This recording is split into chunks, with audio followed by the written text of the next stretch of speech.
Hello guys, नमस्कार।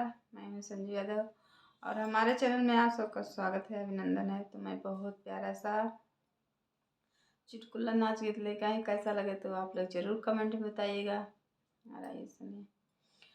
हम देवर आ गईले रेले बजरिया, देवर हो पीछा लागे तो हर भैया, देवर हो पीछा लागे तो हर भैया, देवर हो।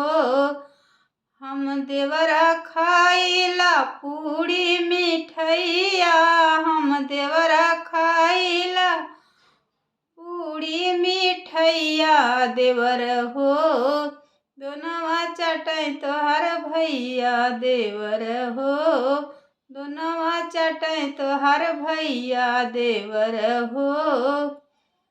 हम देवरा जाइला रेली बजरिया, देवर हो पीछा लागे तोहर भैया, देवर हो पीछा लागे तोहर भैया, देवर हो। हम देवरा पीला पेप्सी कोको कोला, हम देवरा घोटीला पेप्सी कोको कोला, पनिया घोटै तोहर भैया, देवर हो पनिया घोटै तोहर भैया, देवर हो पीछा लागे तोहर भैया, देवर हो पीछा लागे तोहर भैया, देवर हो।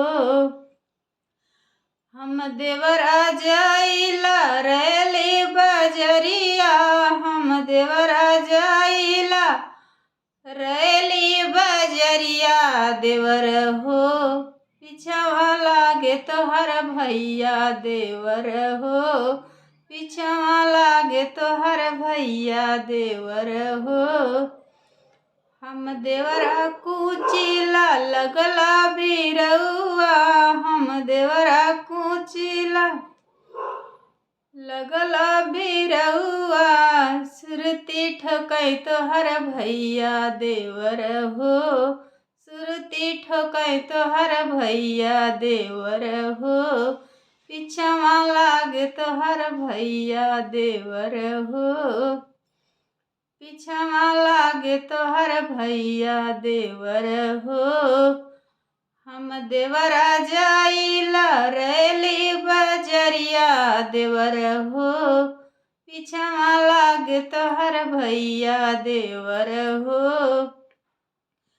हम देवरा सुतेला लगली सजरिया, हम देवरा सुतेला लगली सजरिया, टूटही खटिया तोहर भैया, देवर हो टूटही खटिया तोहर भैया, देवर हो पीछा लागे तोहर भैया, देवर हो पीछा लागे तोहर भैया, देवर हो। हम देवरा जाइला रेली बजरिया, हम देवरा जाइला रेली बजरिया, देवर हो पीछा लागे तोहर भैया, देवर हो।